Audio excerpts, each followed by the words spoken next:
muy contento de recibirlos, al patroncito Layo Rubio, jefecito, señor. El de peluche. Y al el maestro, Fisher Price. Y al maestro Iván Nieblas. Yo No, qué maestro, batallo ¿qué pasó? mucho para... Todavía no me sindicaliza el Baester, pero ya mero. Hay que hacerle sindicato a Olayo. Ya, de una vez, porque no, se ponen muy en huelga todos, hasta los del Team Patas, imagínate.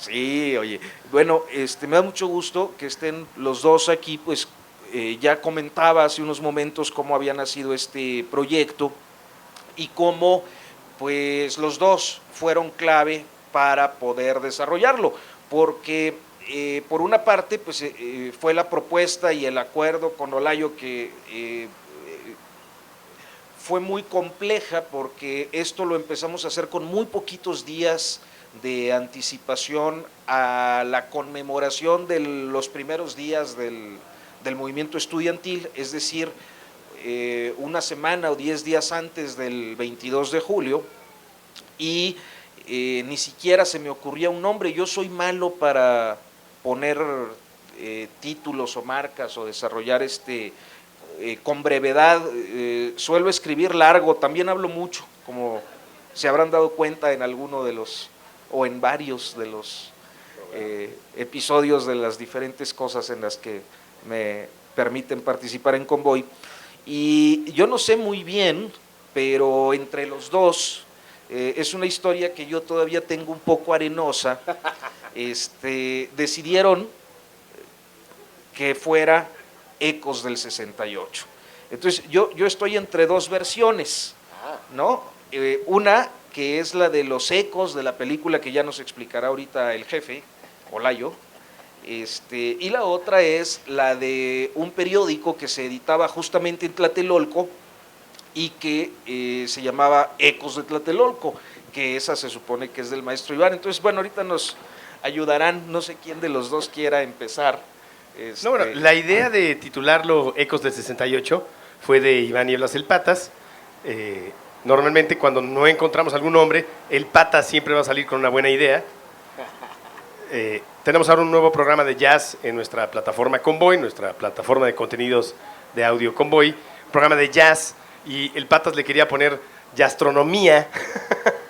A mí me gustaba, la verdad, al conductor no le gustó nada. Surgieron nombres como Ya Estás, y etcétera, pero bueno. No Ya estuvo. Ya estuvo. Y la verdad es que el Pata siempre saca buenos nombres. Y no sabíamos cómo ponerle. Es difícil titular algo de Tlatelolco actualmente, porque también se han escrito tantos ensayos, artículos periodísticos, se han publicado tantos libros desde hace 50 años, que es muy fácil caer en un lugar común o escribir algo que no esté vinculado directamente con eso. Y yo creo que Arturo sí quería un nombre que estuviera asociado directamente con el movimiento del 68, que no se prestara para ningún tipo de duda, ¿no? Y el Pata se acordó de una película que a mí me gusta mucho, que es JFK, de Oliver Stone. Hay una serie de flashbacks en las que agentes de la Comisión Warren, que fue la comisión asignada para investigar el magnicidio de Kennedy, interrogaban a algunos de los testigos oculares y presenciales y los forzaban a hacer declaraciones.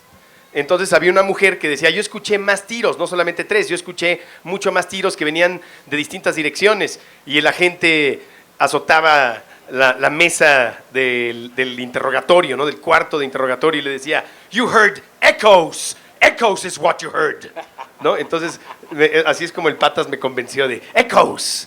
Dije, ay, que claro, Ecos.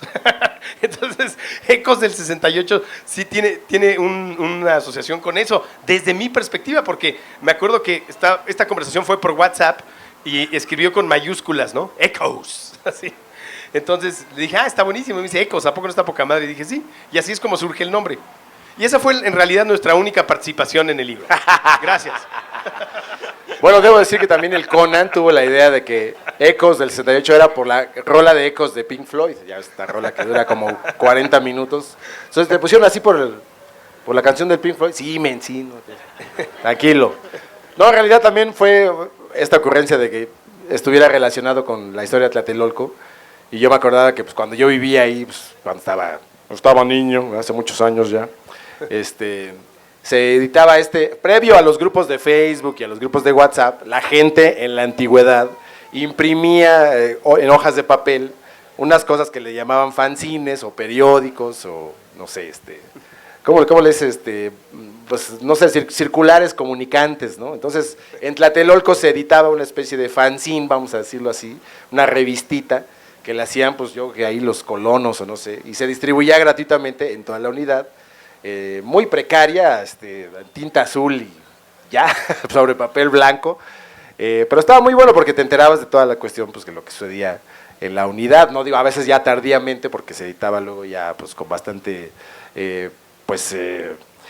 tardeza, vamos a ver, valga la redundancia, pero me gustaba la onda del nombre de Ecos de Tlatelolco, ¿no? Como que era todavía pues muy representativo, y esto que era pues como justamente en la serie pues era traer como digamos esas voces es que es que eso, podían audio. simular Es los audio, ecos, ¿no? porque pues antes de ser un libro era un podcast, un equivalente de programa radiofónico, entonces Ecos tenía sentido, ¿no? Más que estaba muy centrado en entrevistas, voces, que además se escuchan muchos años después, ¿no? O sea, como Ecos muy lejanos que vienen de nuevo para acá. de décadas. Décadas anteriores. 5 décadas. Y bueno, creo que la idea primero de generar el podcast como se generó, tenía el propósito de acercar a través de una plataforma distinta, de una plataforma nueva para un público más joven que en muchos casos pues no estaba tan familiarizado con el tema del movimiento estudiantil, es decir, creo que todos en este país, y ahorita me voy a referir un poco a eso, sabemos qué ocurrió el 2 de octubre. Es un hecho que nos marca de manera definitiva a muchas generaciones. Yo al menos recuerdo personalmente haber escuchado por primera vez de niño, por ahí de los 8 o 9 años, sobre el 2 de octubre y sobre la represión. Y además, estamos hablando de un niño que vivía en el norte del país, en una familia pues poco politizada, más en la lógica del paternalismo laboral autoritario que suele desplegarse en las sociedades norteñas como parte pues del fenómeno de la industrialización y de la forma en la que la empresa se convierte en la institución nucleadora de las sociedades, y aún con esas taras y con esas condiciones que digamos tienden a tener pocos referentes políticos y además son muy regionalistas, logré alguna vez, y luego con el paso de los años más, sobre todo en la etapa del hardcore y ya saben, por ahí de los 14 años cuando uno se cree anarquista. Andabas de punk, mi De querido punk. Arturo, exactamente.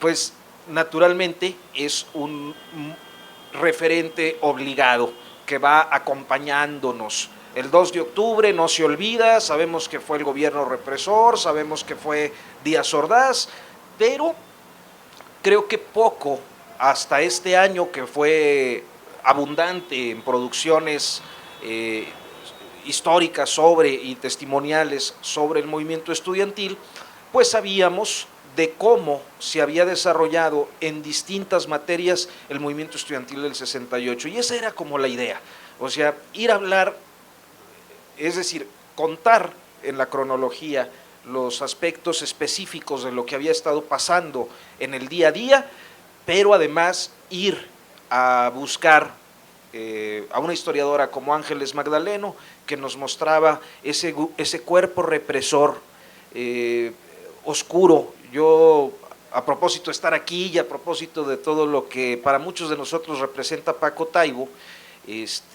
como autor y como muchas cosas, en alguna de las novelas del detective de Velasco Aranchain, justo se habla de un grupo así, ¿no? De un grupo que por ahí lo escondían en la seguridad del metro y lo escondían en algunos cuerpos de seguridad, pero hasta hace unos cuantos años, cuando esta historiadora va y encuentra el soporte documental en el Archivo General de la Nación, en el acervo de seguridad, es decir, de lo que era la Dirección Federal de Seguridad, nos damos cuenta de que se trataba del grupo de la Lux, un grupo que había estado operando en diferentes represiones históricas desde 1960, 1961, y que todavía lo llegamos a ver cometiendo crímenes tremendos en la Ciudad de México a finales de los 90, ¿no? Que fue aquel episodio terrible de los primeros, aquellos de cuerpos del escándalo Buenos Aires Ajusco, de unos muchachos que levantaron la policía en la colonia Buenos Aires y fueron y los dejaron. Entonces, eran muchos años, 40 años de la operación de este grupo tan oscuro que yo creo que solo desapareció, o al menos hasta donde sabemos, cuando el PRI dejó de gobernar la Ciudad de México. Seguramente hubo otros, pero estábamos hablando de uno de los que operó en el 68 y era como una parte muy interesante, tanto como encontrar, porque también es algo que ocurre con frecuencia en ciertos sectores de la sociedad que dicen, bueno, es que en el 68 se andaban queriendo meter los comunistas a México, ¿no? La amenaza comunista, siempre ese referente que nos reciclan a cada oportunidad, ¿no? Ahí viene Chávez, y ahí viene Maduro, ya está aquí, etcétera. Y entonces, pues era interesante ir a hablar con uno de los comunistas de la época para que nos mostrara, ¿no? Que fue Pablo Gómez, y nos dijera, pues en realidad, ¿qué era ese comunismo? Y de lo que nos damos cuenta, pues es que era en realidad muy difícil que formaran parte de una conspiración internacional como manejaba el gobierno, porque para empezar, los cuadros principales fueron los primeros detenidos y fueron los últimos en salir de Lecumberri. Y así, ir encontrando estas diferentes maneras de ver el movimiento estudiantil, inclusive en los aspectos que tienen que ver con la prensa vergonzante, como pues todavía mucho queda, ¿no? O sea, esa prensa vendida, acá Olayo por eso hace cada año los chayotes de oro, ¿no? La entrega de prensa los vendida y lo chayotes volteas de oro. a ver, mi querido Arturo. Luego, con su índice de fuego. No, fue con la palma. Bueno, Sí. es que ahora ya viene la temporada de premiaciones y en nuestra plataforma Convoy organizamos la ceremonia de entrega de los chayotes de oro. Los invitamos a escucharlos. Y si es una entrega Y a formal participar. de premios y a participar, obviamente que voten por sus favoritos. Claro. Digo, no A me lo voy más tocar. vergonzante de la prensa. Voten por sus favoritos. Ambos periodistas. Claro, por favor. Va a ser una ceremonia complicada este año, ¿eh? ¿Tú crees? Sí. Bueno, Sí. Hay muchos candidatos. expectativas. Sí. Hay nuevos candidatos. ¿Hay nuevos? Hay nuevos candidatos. Pero seguro repite Ricardo Alemán, ¿no? O sea, ese es el de No, ley. yo creo que ya ni siquiera, ¿no? Premio honorario. Ya no- ¿qué? ya Premio pa' qué. honorario. ¿Ya para No, qué? ya. Otro, uno nuevo. Al basurero. Al limbo. Al limbo del chayote. Al limbo del chayote. El periodismo vergonzante del 68 fue en realidad pues un aparato, una maquinaria al servicio del poder. Y la forma en la que los jóvenes del 68 con una gran creatividad lograron superar la tara o el obstáculo de la comunicación fue a partir del arte, es decir, era en las expresiones teatrales, performanceras de los brigadistas en las calles, era en el volanteo, era en las pintas, eran los poetas haciendo cosas en las bardas o en las mantas de las marchas, y eran los músicos haciendo la crónica que los periodistas no estaban haciendo, no todos o no la mayoría, como el 68 permeó en la sociedad.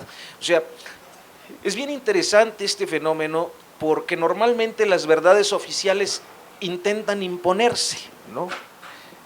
Hace poco, hace unos cuantos años, conocimos la llamada verdad histórica del caso Ayotzinapa, ¿no? Esa forma en la que el poder nos quiso imponer una verdad que resultó, pues, vulnerable en todo sentido, que no resistió las pruebas más elementales de los organismos internacionales, particularmente de la CID, que hicieron un balance de las organizaciones derechohumanistas, ni siquiera del periodismo independiente, que ahora sí hay más.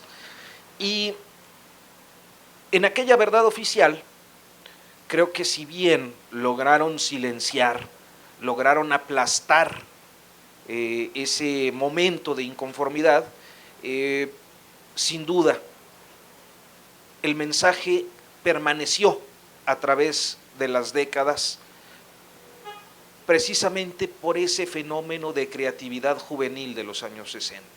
O sea, dice Anaya, José Vicente Anaya, que hablaba hace unos momentos de él, el poeta, que para que hubiera sido perfecto es que hubiera ocurrido en el 69, ¿no? Que es un año pues emblemático, poético, mágico. Musical, puta. Y musical como la carabina, pero en serio, ¿no? ¿Cuáles serían los elementos más interesantes del 69, maestro? Que no sea... Bueno, se me entumen un poco las piernas, pero...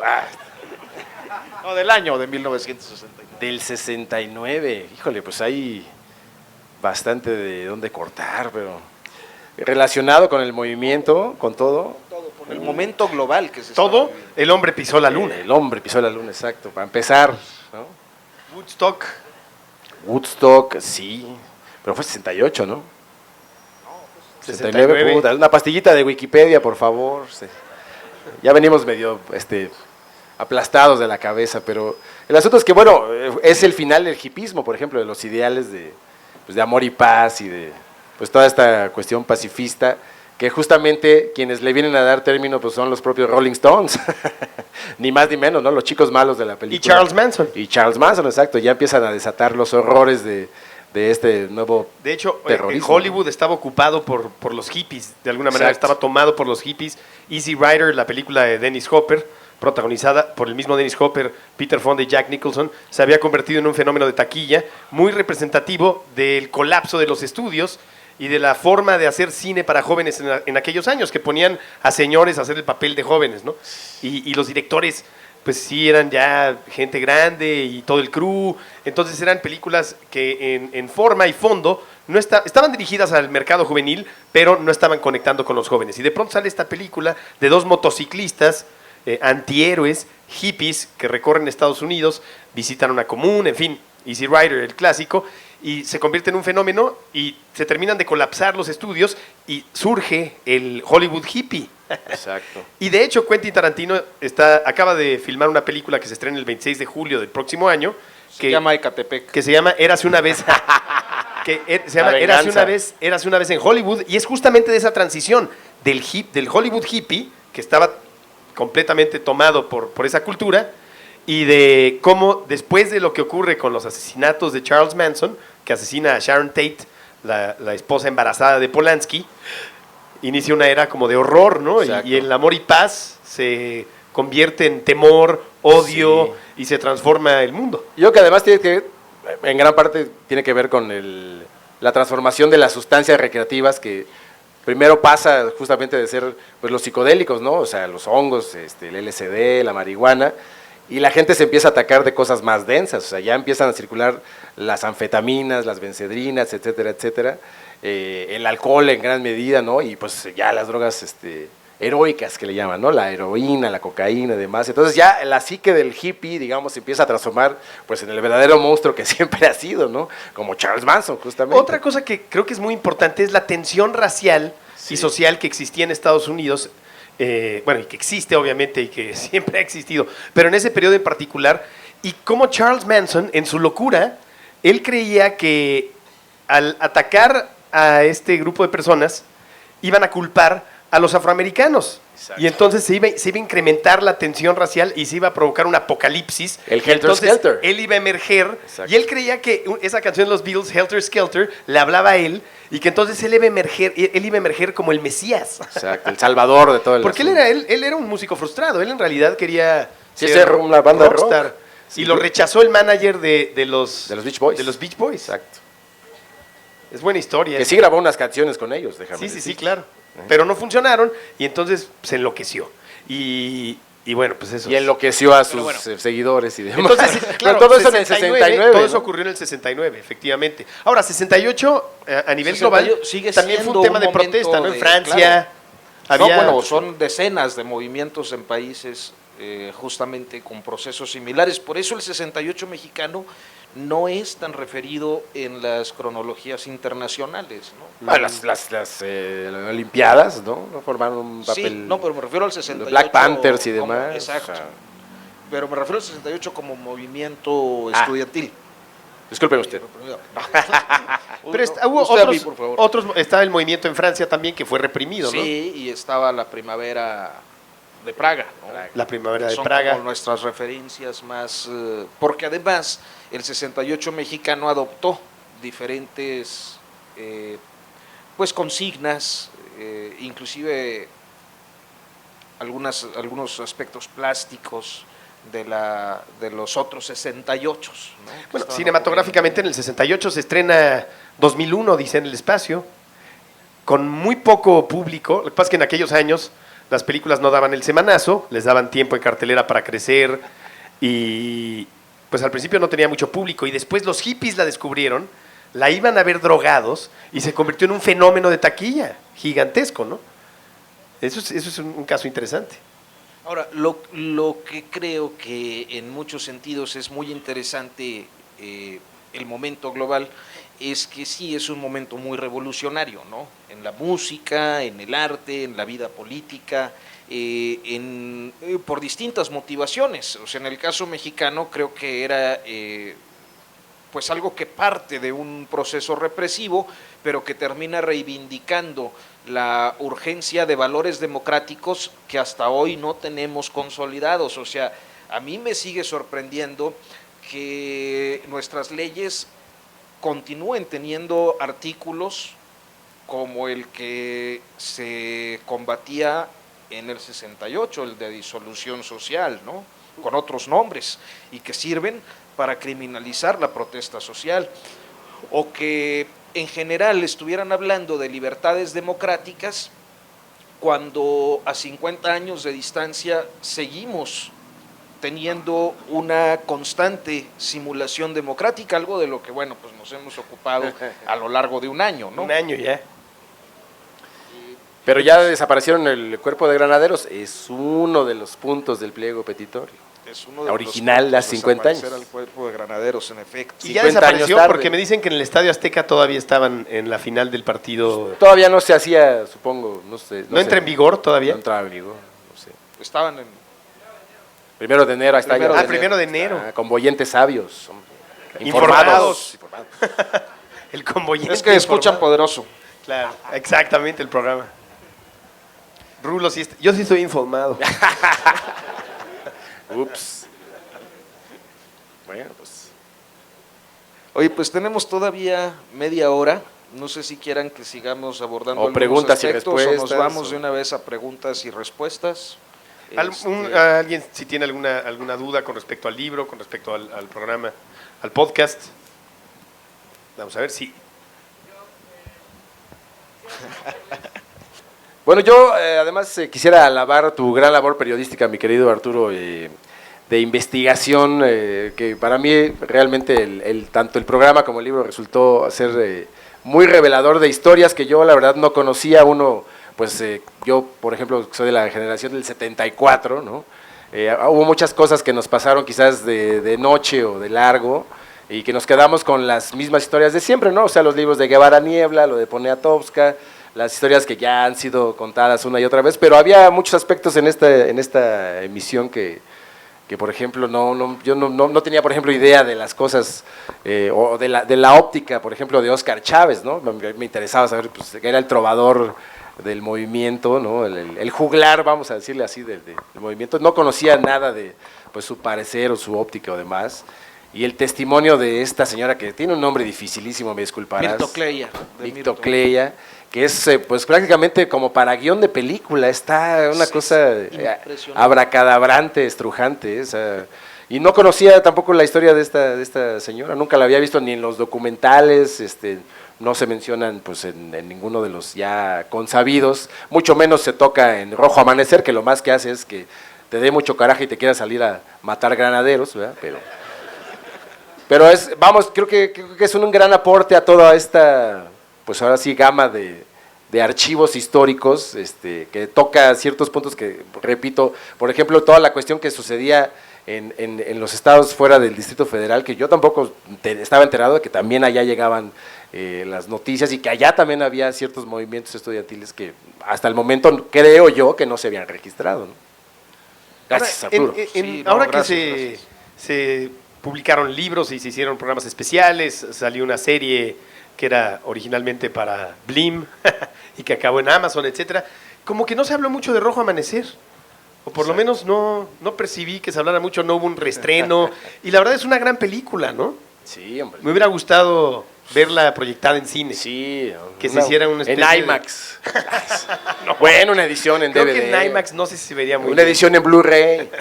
Eso sí, no sé si exista, pero, o sea, me hubiera gustado, por ejemplo, que Cinépolis hiciera un reestreno, o el Cine Tonalá, porque es una buena película, la verdad. Ah, ¿sí hubo en el Teatro de la Ciudad? Con Boyente informado. No nos avisaron, nosotros nos pasó de largo. porque ya. Uno que, uno que se la pasa viendo Frozen, Sí, hombre. Paw Patrol. Rick and Morty. Con Boyente informado porque escucha Con poderoso. Boyente, exactamente. Está informado. La agenda cultural. La agenda cultural. Adiós, Begoña, bienvenido con Boyente. Informado. No, hombre, la Gaceta Cultural. Encarnada en un ser humano. Ahí está. El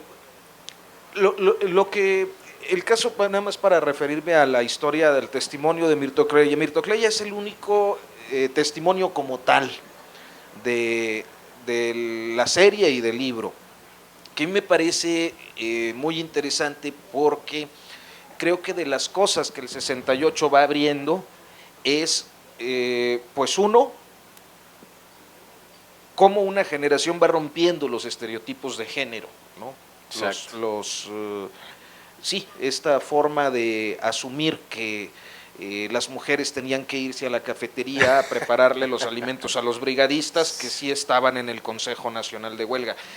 Mirto lo explica de una manera increíble porque a ella le toca romper eso, ¿no?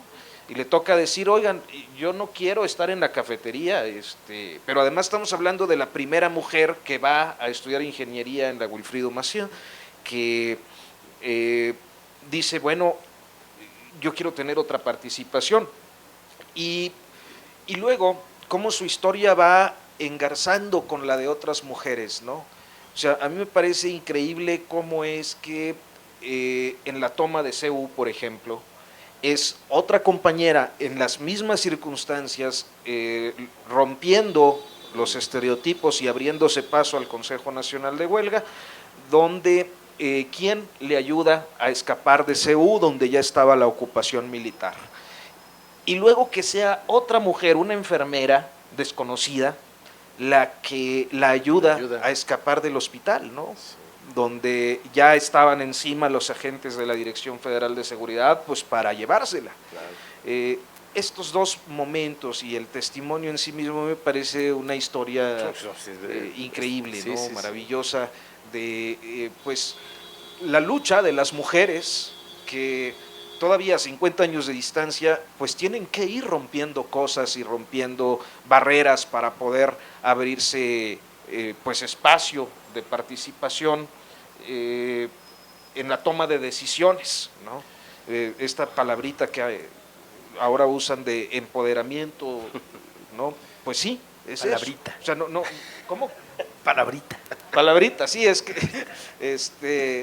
lo que pasa es que es un vocablo que se ha frivolizado, ¿no? Un poco, se ha frivolizado un poco, pero que en esencia pues sí es eso, es la búsqueda del empoderamiento. Esta narrativa de empoderamiento.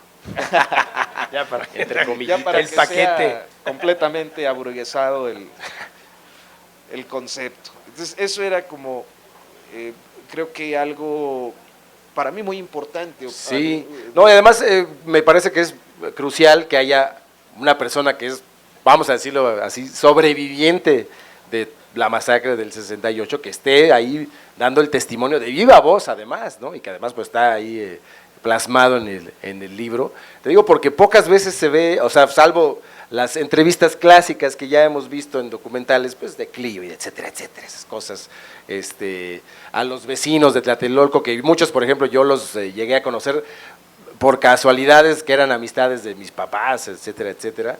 Pero salvo esos testimonios que eran pues gente que en su momento o ya estaban muy grandes o eran niños cuando sucedió el asunto, no había yo no había conocido al menos la historia de alguien que siendo joven involucrado en el movimiento, pues hubiera sobrevivido a este asunto y que se pues bueno, se atreviera a hablar, porque supongo que habrá muchos que siguen por ahí pero no se han atrevido a hablar tampoco, no han dado la cara o quizás todavía, o los han desaparecido, como también suele suceder, ¿no? Justo el ingeniero Félix Hernández Gamundi, que era uno de los representantes del Poli, y que es, a mí, Hernández Gamundi, yo desde que tengo memoria, no hace tanto, aunque me digan tío, ya los he visto en las redes, desde que tengo memoria de las marchas del 68, yo siempre lo he visto. Su figura siempre la he tenido muy grabada. Muy grabada.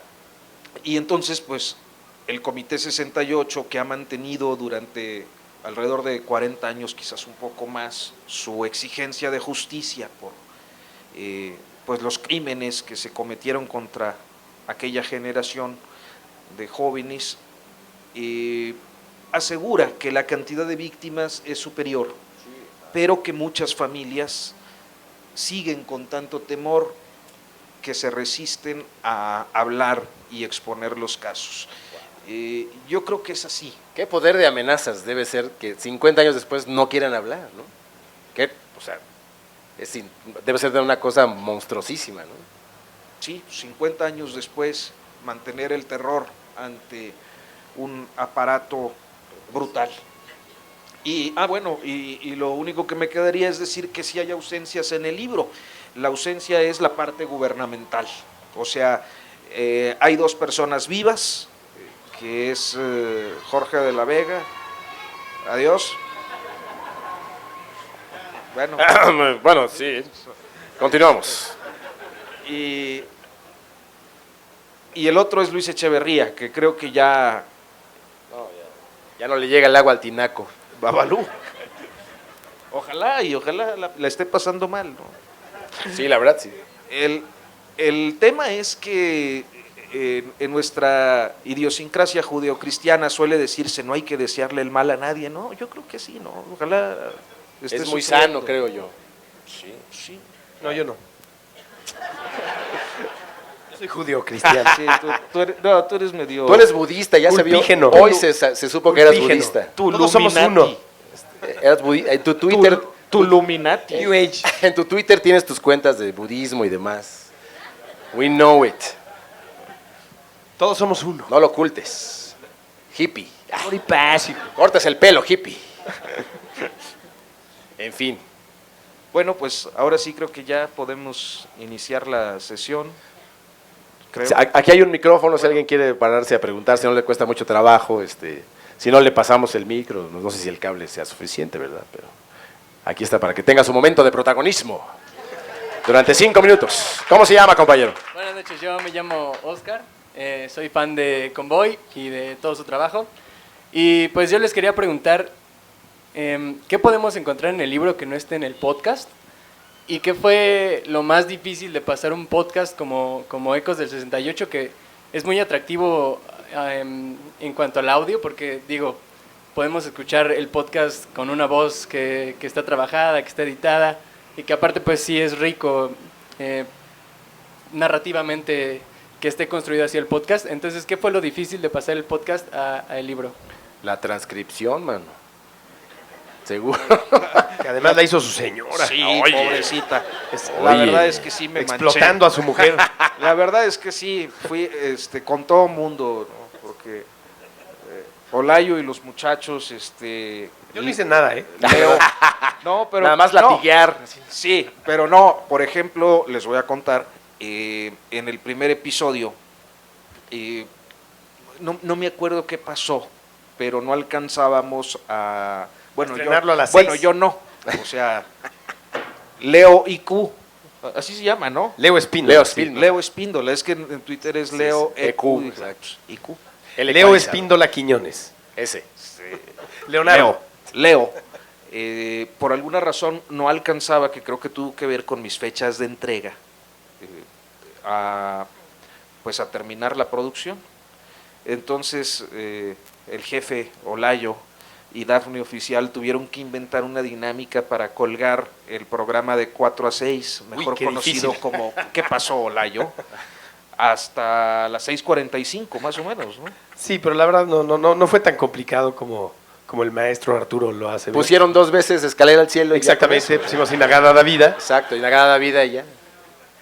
No, pero sí, fueron esfuerzos así, como de ese tipo, muchos, para poder construirlo. Ahora, en cuanto a las diferencias del contenido del podcast con el libro, comentaba yo al principio que en algunos casos muy específicos, como el de Pablo Gómez, como el de José Vicente Anaya, de Óscar Chávez, de Humberto Musacchio, que es el que nos habla, es un hombre que yo respeto mucho, bueno, a todos, pero hay un afecto muy especial, por ejemplo, con Ángeles Magdaleno, con Pepe Rebeles y con Humberto Musacchio, a quienes respeto mucho profesionalmente y creo que se ofenderían si me oyeran, pero como no me están oyendo, puedo decir que Pero está grabado, Arturo. que yo los leía de chiquito, ¿verdad? O sea, cuando empecé yo a leer prensa y a querer ser periodista, pues ellos eran algunos de los referentes que yo tuve y que hoy, bueno, pues el destino quiso que pudiera conocerlos y tener amistad particularmente con Rebeles y con Ángeles, pero en el caso de ellos y de Musacchio muy en particular, se incorporaron fragmentos de trabajos ensayísticos o de sus libros para poder situar mejor algunas referencias que se hacían en las entrevistas. Eso es por una parte. Por otra, creo que cuando hablamos, es decir, ahorita es muy fluido, estamos los tres platicando, estuvo José con nosotros, pero si luego viéramos la transmisión, por ejemplo, pues estaría un poco inconexo, ¿no? Sería un diálogo informal, sería un diálogo con muy informal. desorden gramatical. Y eso ocurre en ocasiones con las entrevistas. Entonces, la ventaja, o al menos lo que yo intenté hacer con este trabajo, es que a partir de darles redacción periodística, se podía organizar ideas y jerarquizarlas, ¿no?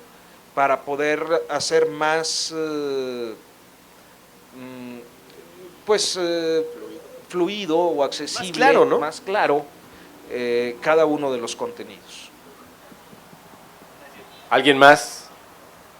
¿No? Sin miedo al micrófono aquí. ¿Quién fue? Pues pásele, caballero. Tan elegante que viene el hombre. Público fino y conocedor. Para que veas. Buenas noches. Bueno, yo quiero preguntarle si en algún momento a lo largo de su trayectoria periodística independiente se han visto inmersos en algún tipo de amenaza o represión en lo que han publicado. Olayo.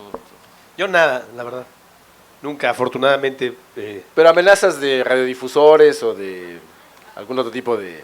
Unos haters. Algunos haters ahí de alto alcurnia, ¿no? La verdad, no. No, men. Come on. No. Sí, no. No, Cholio lo siempre he yo. esperado. Bueno, una vez, por ejemplo, el dueño de los restaurantes Pozzolcali me estaba esperando afuera de la estación de radio en la que trabajaba con sus guaruras porque me quería madrear. Porque dijimos que en su pozole había carne humana. Órale. Pero el problema es que ellos presumen que tienen la receta original del pozole. Y resulta que la receta original incluye, como uno de sus ingredientes principales, carne humana. Exacto. Porque los aztecas, no sé si sabían, pero eran caníbales.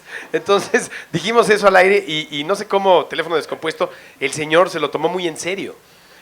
Y nos estaba esperando afuera de Grupo Imagen cuando estaba en Prado Sur, en Lomas de Chapultepec. Órale. Y yo estuve adentro de la estación ahí, escondido, porque dije, puta, si salgo, ya se cansó el señor, creo que estaba tomado. Y ya, es la verdad de eso. Una vez, unos señores de un grupo empresarial que tiene hospitales, hoteles, canales de televisión, Constructora, lavadoras de aeropuertos, dinero, constructoras de aeropuertos. constructoras de aeropuertos.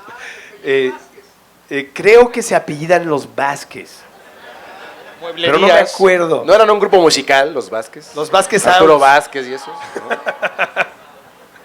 Que Sí, quería cantar como negro, ¿no? Rockero. Pero no le salía, pues es que no era negro. no, la verdad es que así algo grave no. Sí, bueno, en ninguna de las ediciones, por ejemplo, del podcast, pues que has hecho ahí, pues, varias denuncias, nunca llegó No, ninguna. la verdad yo creo que me ven como lo que soy, un chiste. Pues es que yo creo que el humor ayuda muchísimo. Creo que me ven como una especie de He's a joke. pseudo comediante, chistosito. Entonces, aunque soltamos algunas verdades por ahí, no deja de trivializarse y no deja de suavizarse con el sentido del humor. Eso me beneficia, afortunadamente. Pero hay gente que hace periodismo serio, periodismo de verdad, y que realmente arriesga su vida, que es lo que hace Arturo, y ellos son los que realmente arriesgan el pellejo. Yo, aunque pueda ser insolente, o haya sido a lo largo de mi carrera insolente, irreverente, ¿no? Chavo irreverente, imprudente, etcétera, creo que al final me terminan viendo como un chiste, y eso me ayuda, pero hay gente que sí se toma su trabajo muy en serio. Yo nunca me he considerado un periodista, ni pretendo serlo, ni me he anunciado como tal. Más bien, sí, una persona que en todo caso se dedica a la comunicación en medios electrónicos y que a veces recurre al humor, a veces a un tipo de narrativa más seria, pero nunca se me ha tomado muy en serio. Gracias a Dios. O a Buda. O a Buda. Buda, sabemos. Gracias a Lemmy. ¿Y tú, mi querido Arturo, no tienen intervenido tu teléfono, te han hackeado tu WhatsApp, alguna cosa de estas? Pues seguramente sí, a mí lo del espionaje no me preocupa mucho porque a final de cuentas no hay nada que en este momento, ni en los 20 años que he trabajado como reportero, como periodista, reportero básicamente, me haga censurarme o autocensurarme, ¿no? Y de amenazas, pues sí, algunas,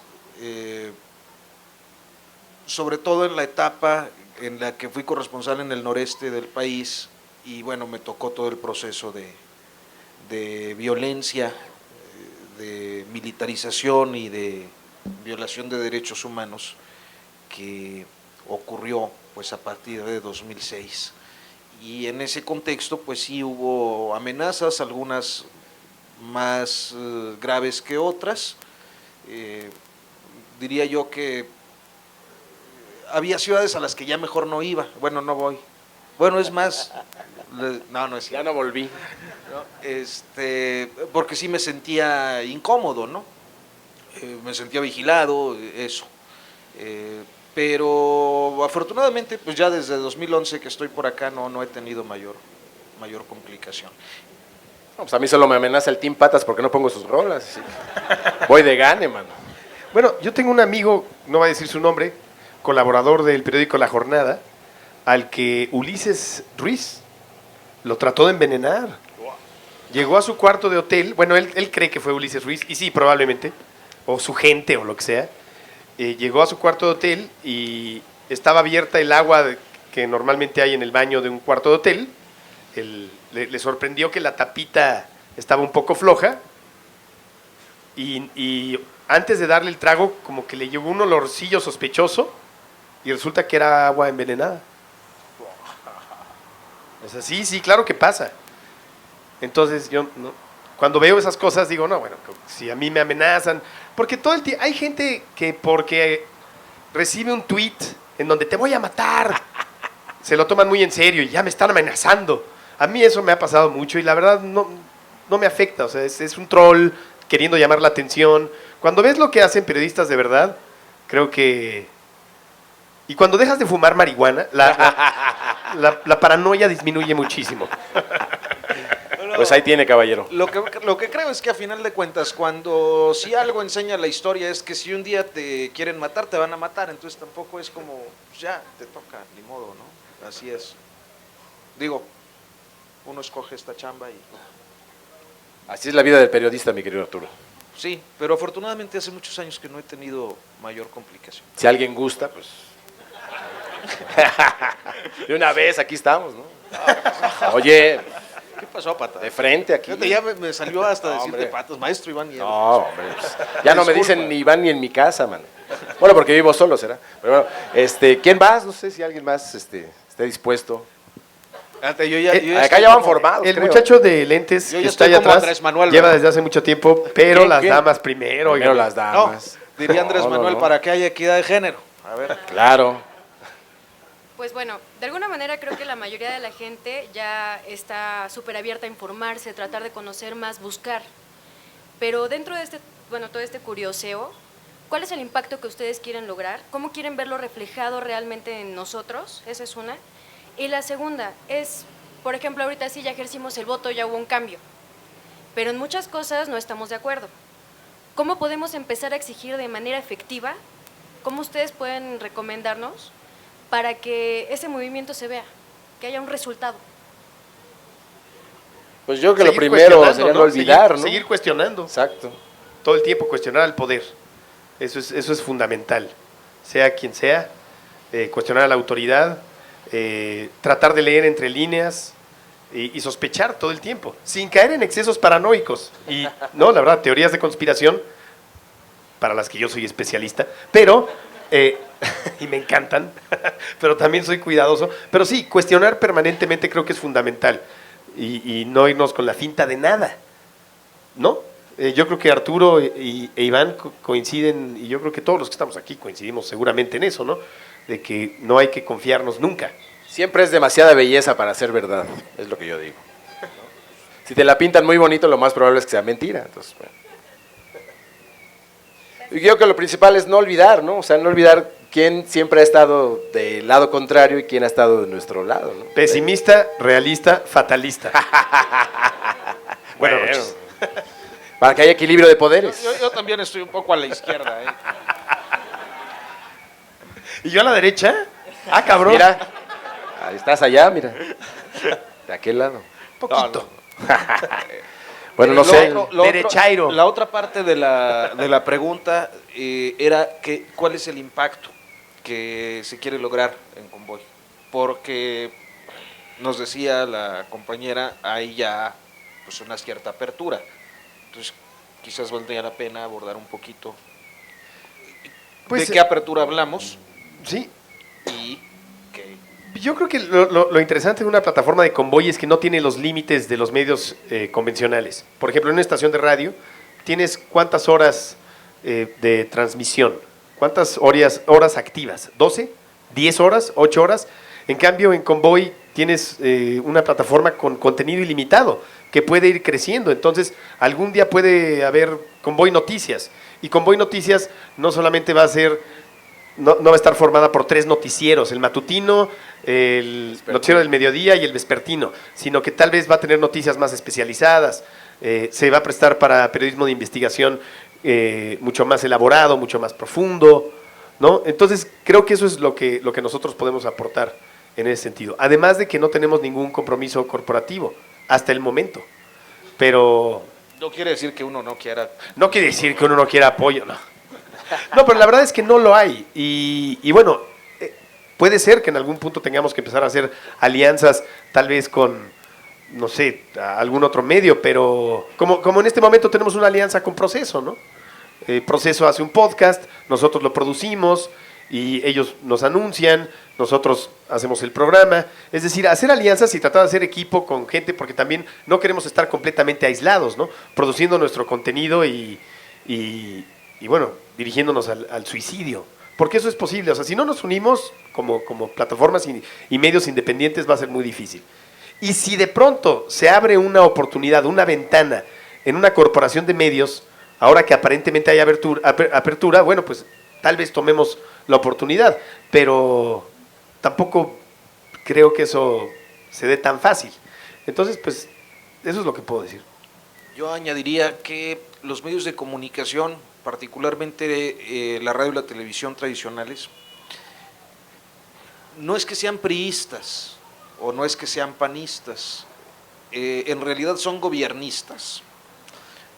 Ahorita pues hay un cambio de gobierno, hay una narrativa distinta en el discurso político y naturalmente pues hay reacomodos en los medios, ¿no? Yo creo que eso es bueno y es sano y se había postergado, y sin embargo el papel de los medios electrónicos va a seguir siendo oficialista, o sea, ahora va a ser el oficialismo de la cuarta transformación quizás, pero creo que su vocación es esa, y es una vocación que se funda básicamente en el negocio, y el negocio es la publicidad oficial, disminuida y todo como se está proyectando, pero a final de cuentas en el gran pastel publicitario, el componente fundamental también de los periódicos es la publicidad.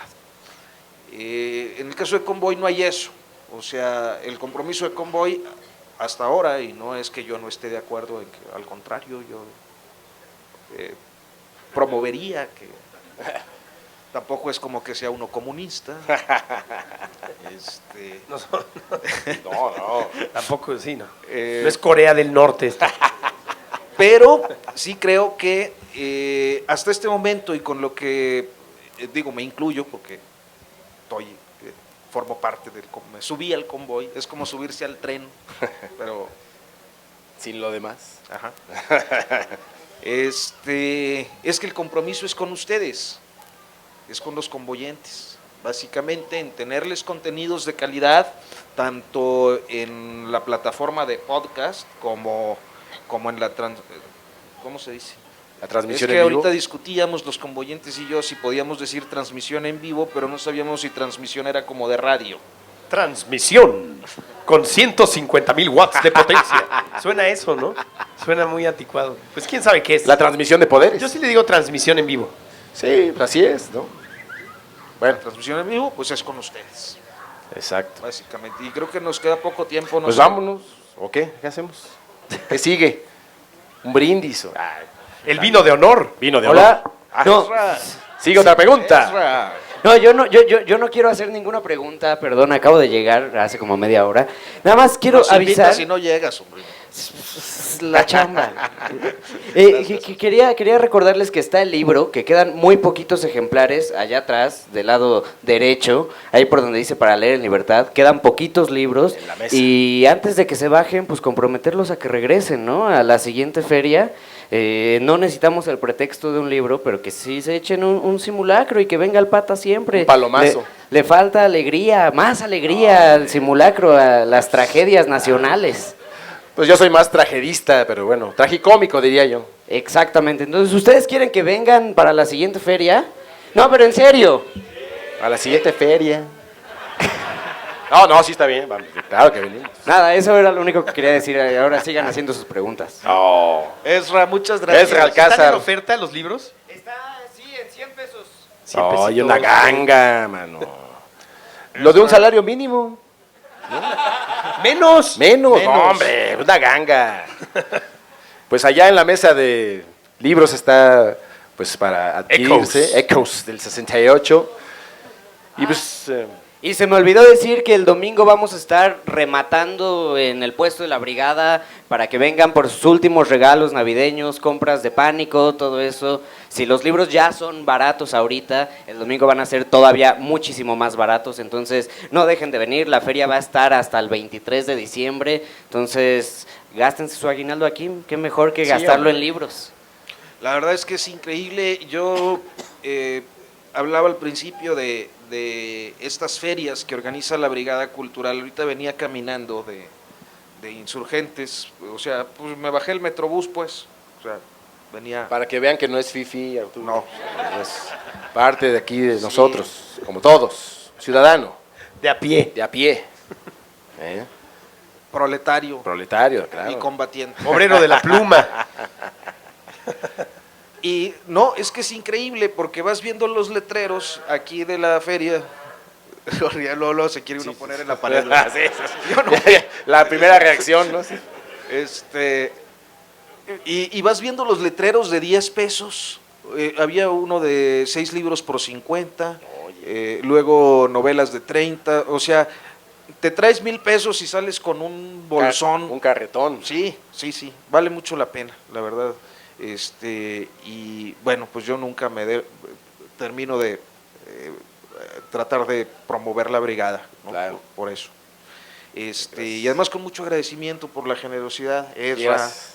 Marina, José, que siempre pues nos dan espacio y oportunidad. Ya habíamos estado en la Alameda, justo donde no pudimos ponernos ahora por Donde nos corrieron.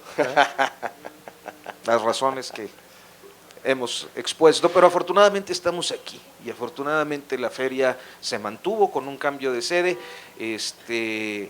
y como siempre pues con todas estas posibilidades de contar, de platicar y de pues estar con ustedes, convivir e intercambiar algunos puntos de vista. Yo a título personal pues les agradezco mucho que hayan venido, que nos hayan acompañado y naturalmente pues al profesor Iván Hombre, Nieblas ¿qué agradeces? y al jefe, patrón. Gracias, Olayo. ¿no? Gracias por invitarnos, gracias por este libro, gracias por el programa, Exacto. gracias por este Ritmo de la Calle, el otro Oye. podcast que hace, que es como conocimos a Arturo, y gracias a ese podcast se incorporó a Convoy y la verdad es que has aportado muchísimo y estamos muy agradecidos con todo lo que has aportado y gracias a ustedes, por supuesto, por asistir y los que estén suscritos a Convoy, muchísimas gracias por escucharnos. Y los que no, suscríbanse, por favor. Caray, Pues ¿qué caramba, oye. Gracias.